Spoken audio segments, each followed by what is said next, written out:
একে আমরা সকলেই চিনি। সমগ্র সংসার ভালোবাসে এই পুষ্পকে।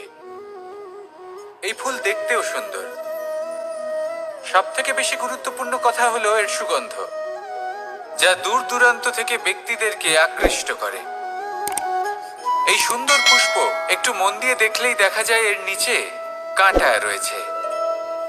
এই সংসার বলে, এ প্রকৃতির কেমন রচনা, এত কোমল পুষ্প, এটা কি তীক্ষ্ণ কাঁটা সহ প্রস্ফুটিত হয়?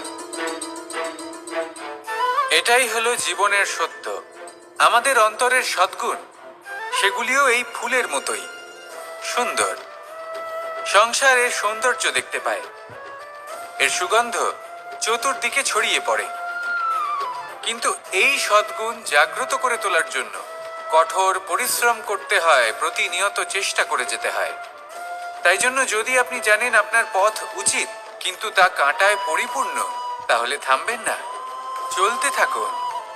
একবার যদি অন্তরের সদ্গুণ জাগ্রত হয়, তাহলে এই সংসার এর সৌন্দর্য দেখবে আর সুগন্ধে আকর্ষিত হয়ে আপনার কাছে আসবে। এই মন, এই জীবন প্রসন্ন হয়ে বলবে, রাধা রাধা।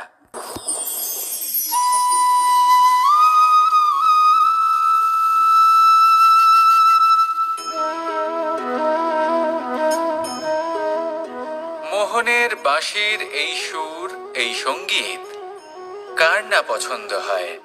সবারই খুব ভালো লাগে। এবার এই সুর আসে কোথা থেকে? কেউ বলবেন কৃষ্ণের হৃদয় থেকে। সত্য কথা, এই সুর হৃদয় থেকে নির্গত হয় এবং প্রকট হয় এই বাঁশি থেকে। এই বাঁশিটাকে দেখুন, এই ছিদ্রগুলি দেখুন। প্রত্যেকটা সুর থেকে নিজস্ব একটা স্বর নির্গত হয়। এবার যে ব্যক্তি এই সমস্ত সুর এবং স্বর বুঝতে পারেন, এতে নিপুণ, তিনি এই বাঁশির দ্বারা যে সুর নির্গত করবেন তা তো মধুর অবশ্যই হবে। এবার জীবনের সাথেও কিছুটা এরকমই ঘটে। জীবনের কিছু নীতি থাকে, অর্থ, কুটুম্ব এবং আধ্যাত্মিক। যদি জীবনের প্রত্যেকটা মুহূর্ত সুখময় হয় এরকম আপনি চান, তাহলে এই তিনটি নীতিতে আপনাকে নিপুণ হতে হবে। কোনো একটি বিশেষ নীতির প্রতি যদি আপনি বেশি ঝুঁকে পড়েন, তাহলে বাকি দুই নীতি থেকে যা সুখ লাভ করা সম্ভব তা পারবেন না। ধন অর্জন করতে হবে পরিবারের জন্য, পরিবারের সুখ মনের শান্তির জন্য, মনে শান্তির প্রয়োজন মনের শুদ্ধতার জন্য। যখন এই মন শুদ্ধ হবে, জীবন শুদ্ধ হবে, পবিত্র হবে, সুন্দর হবে এবং ভালোবেসে বলবে, রাধা রাধা। জীবনে এমন কিছু কাজ রয়েছে যা আমাদের কখনোই করা উচিত নয়, যেমন আশা করা। যদি আপনি আশা করেন আর আপনার আশা পূর্ণ না হয়, আপনি খুবই কষ্ট পাবেন। এবার আপনি যদি প্রতীক্ষা করেন, করতেই থাকেন, আর সেই ব্যক্তি যদি না আসে, তাহলেও খুব কষ্ট পাবেন। আর হলো তুলনা। আপনি যদি তুলনা করতে যান, তাহলে এটাই ভাববেন যে হয় আমি বা অন্য কোনো ব্যক্তি, এই দুজনের মধ্যে কোনো এক ব্যক্তি নিকৃষ্ট। আর এই ভাবনাটাই হলো অনুচিত। যদি আমরা কথা বলি সেই সব বিষয়ে যা আমাদের করা উচিত, যেমন পরীক্ষা। এই পরীক্ষা সবসময় আমাদের আরো সফল করে তোলে, আরো শ্রেষ্ঠ করে তোলে, আরো উৎকৃষ্ট করে তোলে। আসন্ন মহাসংগ্রামের জন্য আমাদের প্রস্তুত করে তোলে এই পরীক্ষা। তাই এই পরীক্ষার থেকে কখনোই পালাবেন না, এর সম্মুখীন হন। আর হলো কর্ম। কর্ম করা কখনোই বন্ধ করবেন না। তুলনা করার বদলে কর্ম করুন, প্রতীক্ষা করার বদলে কর্ম করুন, আর আশা করার বদলে কর্মই করুন। জীবন সফল হয়ে যাবে। দেখুন, সবার শেষে সত্যি বলতে এই কর্ম আর এই পরীক্ষা, এই দুই আমাদের জীবনকে সুখী করে তুলতে পারে। আসুন আর আমার সাথে ভালোবেসে বলুন, রাধা রাধা। ধন, সম্পত্তি, এগুলো আসলে কি? এগুলো শুধু সেই মূল্য যার দ্বারা আমরা কোনো কিছু অর্জন করতে পারি। এবার এই ধনের দ্বারা এই সংসারে অনেক কিছু লাভ করা সম্ভব, কিন্তু সেই সব কিছুই শুধুমাত্র ভৌতিক বস্তুই হবে, ভৌতিক সামগ্রী, ভৌতিক সুবিধা। অর্থাৎ আপনার কাছে যতই ধন থাকুক, তা আপনাকে শান্তির ঘুম এনে দিতে পারবে না, আপনাকে জীবনের বাস্তব সুখের অনুভূতি লাভ করাতে পারবে না, কারণ এগুলো ভৌতিক ধন। এ ভৌতিক বস্তুই অর্জন করাতে সক্ষম। বাস্তবিক ধন কি? যদি এই প্রশ্ন আপনার মনে আসে, তাহলে তার উত্তর আমি আপনাকে দেব একটা উদাহরণের মাধ্যমে। কখনো আপনি শুনে থাকবেন যে একজন পিতা আজীবন অনিষ্ট করেন, অনর্থ করেন, খারাপ কাজ করেন শুধু ধন অর্জনের জন্য। তিনি ভাবেন যে আমি ধন অর্জন করব আর নিজের সন্তানকে একটা উজ্জ্বল ভবিষ্যৎ প্রদান করব, একটা সুখ স্বাচ্ছন্দ্যময় জীবন দান করব। এবার সন্তান যখন জন্ম লাভ করে, তখন সে ভাগ্যের জোরে সেই ধন ভোগ করে। যেরকম সে পায় সেরকমই তার ব্যবহার সে করে। কখনো আপনি এটাও দেখে থাকবেন যে সেই সন্তান সমস্ত ধন নষ্ট করে ফেলে, আর সেই পিতা যিনি সমস্ত ধন সঞ্চয় করেছেন, যিনি সেই ধনের প্রভু, আজ সেই ধনের প্রহরী হয়ে রয়েছেন। এবার এরকম কেন হয়? এরকম তখনই হয় যখন সেই পিতা বুঝতেই পারেন না যে তার জীবনের আসল ধন কি। সেই আসল ধন তার সন্তানকে সে দিতেই পারে না। যদি পিতা তার সন্তানকে কর্মের জ্ঞান দিতে পারেন, উচিত কোনটা অনুচিত কোনটা সেই শিক্ষা দিতে পারেন, সংস্কারের প্রকৃত শিক্ষা দিতে পারেন, তবে সেটা ধনের থেকে অনেক বেশি গুরুত্বপূর্ণ। এটাই হলো জীবনের বাস্তব ধন। আপনি সেই কথা তো অবশ্যই শুনে থাকবেন, কুসন্তান হলে ধন সঞ্চয় করে কি হবে, সুসন্তান হলে ধন সঞ্চয় করে কি হবে। সন্তান যদি কুপুত্র হয় তাহলে সব নষ্ট করে ফেলবে, আর সন্তান যদি সুপুত্র হয় তাহলে ধন থাকুক না থাকুক, সে নিজেই কর্মের পথে অগ্রসর হয়ে ধন অর্জন করবে আর নিজের জন্য এক উজ্জ্বল ভবিষ্যৎ গড়ে তুলবে। তাই সন্তানকে সম্পদ দেওয়ার আগে কর্মের জ্ঞান দান করুন, সুশিক্ষা দিন, কারণ এটাই হলো জীবনের প্রকৃত ধন। আসুন আর আমার সাথে ভালোবেসে বলুন, রাধা রাধা। এই জীবন কিভাবে বদলানো সম্ভব? কিছু মানুষ বলেন যে নিরন্তর কাজ করলে, পুরুষার্থ পালন করলে এই জীবন বদলে ফেলা সম্ভব। আজ আমি আপনাকে বোঝাবো যে এক মুহূর্ত, সময় আর সিদ্ধান্ত কতটা গুরুত্বপূর্ণ হয়। এক মুহূর্তই যথেষ্ট। একটা মুহূর্ত এত শক্তিশালী হতে পারে যে তা আপনার সমগ্র জীবন পাল্টে দিতে পারে। এমন এক সময় ছিল শ্রীরামের কাছে, যখন ওনাকে সিদ্ধান্ত নিতে হয় যে উনি নিজের পিতার আদেশ পালন করতে বনবাসে যাবেন নাকি যাবেন না। উনি সেই আদেশ পালন করেছিলেন, তারপর সময় অনুসারে উপযুক্ত সিদ্ধান্ত নিলেন। আর আজ সকলের মনে বসবাস করেন শ্রীরাম। আর অন্যদিকে আছে রাবণ। ওনার কাছে একটা সময় ছিল, একটা সুযোগ ছিল নিজের প্রারব্ধকে শুভ করে তোলার। উনি ভুল করলেন আর মৃত্যু লাভ করলেন। নির্বাচন সবসময় আপনার হাতে, শুধু আপনাকে সময়কে বুঝতে হবে, সেই মুহূর্তকে বুঝতে হবে আর উচিত সিদ্ধান্ত নিতে হবে, ব্যাস। বুঝতে শিখুন এই সময়ের দাবি কি, বুঝতে শিখুন এই সময়ের ইচ্ছে কি, আর উচিত সিদ্ধান্ত নিন। আর আমার সাথে ভালোবেসে বলুন, রাধা রাধা। মানুষ জন্মগ্রহণ করে, তার সাথে ভয়েরও জন্ম হয়। ছোটবেলা থেকেই আমাদের মনে কোনো না কোনো প্রকারের ভয় থেকেই যায়। কেউ এই বিষয়ে ভয় পায় যে তার কোনো বস্তু তার থেকে দূরে চলে যাবে, কেউ এই বিষয়ে ভয় পায় যে আমি নিজেকে হারিয়ে ফেলব, কেউ এই ভেবে ভয় পায় যে আমার প্রিয়জনেরা তারা যেন আমার থেকে দূরে না চলে যায়, কেউ এই ভেবে ভয় পায় যে আমরা যেন পথ না হারিয়ে ফেলি, আদি ইত্যাদি। কিন্তু সত্যি কথা বলতে, ভেবে দেখুন এই ভয় বাস্তবে কি? শুধুই একটা মনস্থিতি, আর কিছুই নয়। যা কিছু আপনি জীবনে পেয়েছেন তা একদিন আপনাকে হারাতে হবে। এই জীবন হলো আপনারই, কিন্তু তাও একদিন সমাপ্ত হবে। তাই ভয় পেয়ে কি লাভ? এই ভয় শুধু আপনাকে জীবন যাপন করা থেকে বাধা দিচ্ছে, আর কিচ্ছু নয়। পথ হারিয়ে ফেললেই বুঝতে পারবেন যে নতুন পথ কিভাবে বানাতে হয়। কিছু মানুষকে জীবন থেকে হারালে তবেই আপনি বুঝবেন যে আপনার আপনজনকে। এই ভয়ের কারণে ভীত হয়ে থাকবেন না। এই তারা নক্ষত্র অন্ধকারের অভাবে গুরুত্ব হারায়, শিবকেও মহাদেব হবার জন্য বিষ পান করতে হয়েছিল। প্রত্যেক পরিস্থিতি, প্রত্যেক সাফল্য আপনার পরীক্ষা নেবে, তাতে উত্তীর্ণ হওয়া হলো আপনার কর্ম।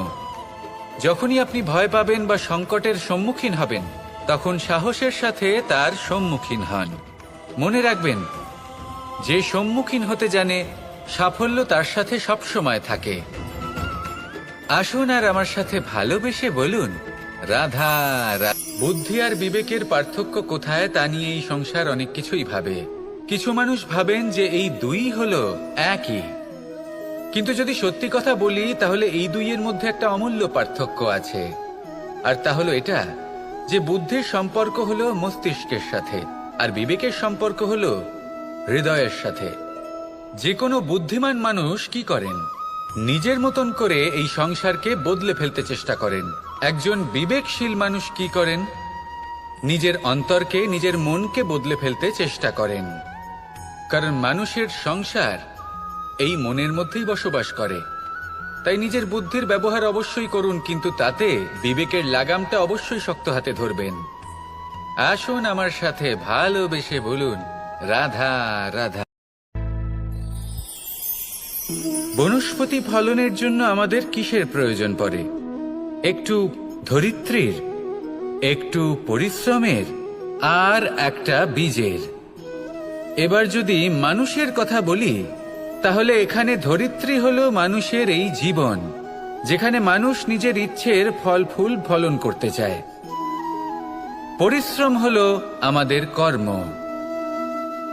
আর বীজ হলো আমাদের নির্বাচন। আমাদের বেছে নিতে হবে যে আমরা কি বপন করব, আম নাকি ফণি মনসা। এর মধ্যে আমরা কি পেতে চাই? রসালো ফলের ফলন চাই নাকি কাঁটার ফলন চাই, তা আমাদের উপর নির্ভরশীল। কিন্তু একটা কথা ঠিক, লক্ষ্য যেমনই হোক না কেন, জীবন যেমনই হোক না কেন, যদি আপনি লক্ষ্যের দিকে এগোতে থাকেন, তাহলে কর্মের সাথে খামখেয়ালি আচরণ করতে পারবেন না। যদি আপনি এমন করেন, তাহলে এটা আপনাকে একটা অনুচিত লক্ষ্যে পৌঁছে দেবে, সেটা কিন্তু নিশ্চিত। সবসময় এটা মনে রাখবেন, কর্মের সাথে খামখেয়ালি হবেন, অর্থাৎ কর্মফলও আপনার সাথে খামখেয়ালি হবে। তাহলে নিষ্ঠার সাথে কর্ম করতে থাকুন আর নিজের লক্ষ্যকে প্রাপ্ত করুন। আর আমার সাথে ভালোবেসে বলুন, রাধা রাধা। পরিস্থিতি কখনো এটা ভালো থাকে, আবার কখনো মন্দ হয়ে যায়। কখনো এই পরিস্থিতি আমাদের পক্ষে থাকে, আর কখনো এই পরিস্থিতি অনুযায়ী আমাদের চলতে হয়। কোনো বিকল্প থাকে না। কিন্তু যখনই এই পরিস্থিতি খারাপ হয়ে যায়, তখন কি করা উচিত সেই প্রশ্ন মনে জেগে ওঠে। পরিস্থিতি যখন প্রতিকূল হয়, তখন আমরা কিছু হারালে তা হারিয়ে ফেলি, ঠিক আছে, কিন্তু যা বাকি আছে সেটা আমরা আগলে রাখতে পারি।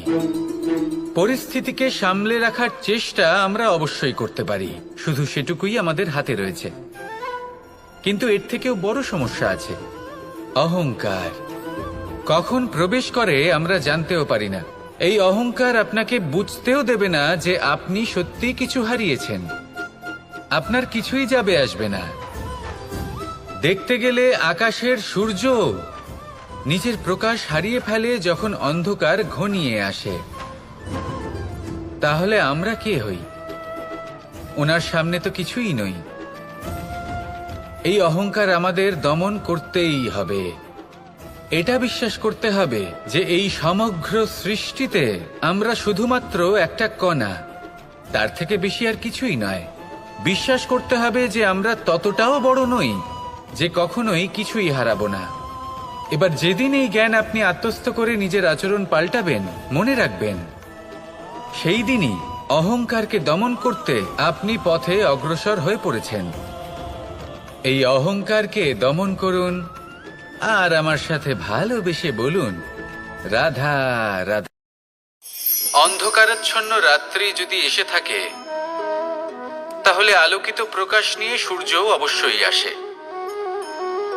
রোগ যদি এসে থাকে, তাহলে তার ওষুধও অবশ্যই আসে। সমস্যা যদি আসে, তাহলে সেই সমস্যার সমাধানও নিজে থেকেই আমাদের কাছে চলেই আসে। এই সংসার, এই জীবনের শুধুমাত্র একটাই নিয়ম আছে, আর তা হলো এটাই, এই সংসার হলো একটা চক্রের মতো, এতে শাশ্বত বলে কিছু নেই, নিত্য বলে কিছু নেই। আর যা কিছুই রয়েছে সব বদলাতে চলেছে। যদি আপনার জীবনে দুঃখ থাকে, সমস্যা থাকে, যদি আপনি বিপদ দ্বারা আচ্ছন্ন, তাহলে মনে রাখবেন সবকিছু বদলে যেতে চলেছে। দুঃখের সময় কাঁদবেন না, মনকে আরো দুঃখী করে তুলবেন না, কারণ এখানে যা কিছুই এসেছে তা যাওয়ার জন্যই এসেছে। তাহলে এত চিন্তা কিসের? আনন্দ সহকারে জীবন যাপন করুন আর আমার সাথে ভালোবেসে বলুন রাধা রাধা। যদি কোনো সিংহ বানরের মতো গাছে চড়তে চেষ্টা করে তাহলে কি হবে? একটা মাছ যদি মাটিতে হাঁটতে চেষ্টা করে তাহলে কি হবে? তারা বিফলই হবে। কিন্তু এরকম কেন হয়? তার কারণ হলো প্রকৃতির রচনা কিছুটা এরকম। এখানে প্রত্যেকটি ব্যক্তিকে, প্রত্যেকটি প্রাণীকে আলাদা আলাদা গুণের অধিকারী করা হয়েছে এবং সকলকে একটা সীমাও প্রদান করা হয়েছে। এবার এই যে বৃক্ষ, পশু, পাখি, এদের মধ্যে সেই ক্ষমতাই নেই যে এরা নিজেদের যাচাই করতে পারবে, নিজেদের সীমাগুলো বুঝতে পারবে, নিজেদের সদ্গুণগুলো চিনতে পারবে। এরা সেটা করতে পারবে না। কিন্তু মানুষ তো আলাদা। মানুষের কাছে সেই বিশেষ শক্তি আছে যে তারা পূর্ণরূপে নিজেদের যাচাই করতে পারবে, নিজেকে পূর্ণরূপে বুঝতে পারবে, নিজের দোষ, নিজের অপগুণ, নিজের সদ্গুণ, নিজেদের সীমাগুলো তারা বুঝতে পারবে। আর এটা অত্যন্ত গুরুত্বপূর্ণ। কথায় আছে যে যদি সাফল্য লাভ করতে হয় তাহলে নিজেকে যাচাই করে নিতে হবে। তাই নিজেকে যাচাই করুন, নিজের সাথে পরিচিত হয়ে যান এবং জীবনে কর্ম করতে থাকুন। সাফল্যের শিখরে অবশ্যই পৌঁছে যাবেন। আর ওখানে যদি যান তাহলে এই মন প্রসন্ন হয়ে অবশ্যই বলবে রাধা রাধা। কে পৌঁছানো অত্যন্ত কঠিন হয়। কেউ ভাবেন যে কেন এত কঠিন হয়, কেন এত কষ্ট করতে হয় লক্ষ্যে পৌঁছানোর জন্য। এই লক্ষ্য সরলভাবে কেন আমার কাছে চলে আসে না? চলুন আপনাকে একটা কথা বলি, যদি আপনার লক্ষ্য কঠিন না হয় তাহলে তাকে পাওয়া আপনার পক্ষে অসম্ভব হয়ে উঠবে। লক্ষ্যে পৌঁছানোর এই রাস্তায় আপনি যে কড়া রোদের সম্মুখীন হন, যার থেকে আপনি দূরে পালাতে চান, সেই রোদ আপনাকে প্রেরণা যোগায় যে আপনি এগোতে থাকুন। ভাবুন একজন যাত্রী যে কিনা নিজের লক্ষ্যের দিকে যাচ্ছেন, সেই পথে উনি যদি একটু ছায়া পেয়ে যান আর উনি ওখানে বিশ্রাম নেন, তাহলে তার সাথে তার ভাগ্য গভীর নিদ্রায় সেখানে বিলীন হয়ে যায়। তাই পরিশ্রমের করা রোদের থেকে কখনো দূরে পালাবেন না। জীবনে শুধু সামনে এগোতে থাকুন দৃঢ়তার সাথে। আর লক্ষ্য সরল হোক, কঠিন হোক বা অত্যাধিক কঠিন হোক, একটা কথা মনে রাখবেন, যে জীবনের লক্ষ্যে পৌঁছতে পেরেছে সে লক্ষ্য প্রাপ্তির জন্য আফসোস কখনোই করে না। রাধা রাধা। এই সংসারে সাফল্য লাভ করার জন্য জ্ঞানের প্রয়োজন হয়, পরিশ্রমের প্রয়োজন হয়, দৃঢ় নিষ্ঠার প্রয়োজন হয়, নিরন্তর চেষ্টা করা প্রয়োজনীয়। কিন্তু আরো কিছু আছে যা অত্যন্ত প্রয়োজনীয় এবং গুরুত্বপূর্ণ। তা হলো ভালো বন্ধু। তাদের থাকা অত্যন্ত প্রয়োজনীয়। যদি ভালো বন্ধু থাকে তাহলে সময় এলে তারা ঢাল হয়ে আপনাকে সুরক্ষা করবেন। সময় এলে অস্ত্রের মতো শত্রুকে সংহারও করবেন। যদি তিনি জ্ঞানী হন, তাদের মধ্যে সদ্গুণ থাকে, তাহলে এই সব গুণ আপনার মধ্যেও প্রবেশ করবে। তাহলে সাফল্যের জন্য ভালো বন্ধু পাওয়া অত্যন্ত প্রয়োজনীয়। কিন্তু শুধু বন্ধু কেন, ভালো শত্রুও থাকা প্রয়োজনীয়। এবার আপনি ভাববেন এ আমি কি বললাম? যদি আপনার জীবনেও ভালো অর্থাৎ শক্তিশালী শত্রু থাকে তাহলে আপনিও শক্তিশালী হতে থাকবেন। এই শত্রু আপনাকে প্রেরিত করবে আরো বেশি শক্তিশালী হয়ে ওঠার। কখনো কোনো হরিণকে দেখুন, তীব্র গতিতে দৌড়তে থাকে। কেন তীব্র গতিতে দৌড়য়? এই কারণে নয় যে কোথাও তার জন্য মধুর ঘাস অপেক্ষা করে রয়েছে, না। সে এই কারণে তীব্র গতিতে দৌড়য় কারণ সেটা না করলে তার পেছনে একটি সিংহ আছে যে ওকে নিজের ভোজন করে ফেলবে। তাই জীবনে বিপদ, সংকট, এই সব কিছুও হলো অত্যন্ত গুরুত্বপূর্ণ। তার সম্মুখীন হতে শিখুন আর আমার সাথে ভালোবেসে বলুন, রাধা রাধা। ধৈর্য, এই ধৈর্য কি কোনো গুণ, কোনো অনুভূতি, কোনো দৃষ্টিভঙ্গি? আমার জন্য ধৈর্য এক বাহন। আপনি হয়তো ভাবছেন এই কেমন বাহন? বাহন তো ঘোড়া হতে পারে, হাতি হতে পারে, উটও হতে পারে, কিন্তু ধৈর্যকে বাহন বানানো মানে? চলুন আপনাকে একটা কথা বোঝাই। পৃথিবীতে এমন কোনো বাহন নেই যে তার আরোহীকে আছড়ে ফেলেনি। সেটা উট হোক বা হাতি হোক বা ঘোড়া হোক, চলতে চলতে কখনো নড়বড় করেই বসে। তারপর সেই আরোহী পড়ে কারোর পায়, তারপর পড়ে তার নিজের নজরে। কিন্তু ধৈর্যরূপী বাহন কখনো কাউকে ফেলে না, কখনো না। না সেই আরোহী কারোর পায়ে পড়ে আর না তো নিজের নজরে। কারণ ধৈর্য আপনাকে বিবেক প্রদান করে, বিবেক আপনাকে পরিকল্পনায় সাহায্য করে, আর পরিকল্পনা প্রদান করে আপনাকে শক্তি, আপনার লক্ষ্যের দিকে অগ্রসর হওয়া। বুঝলেন?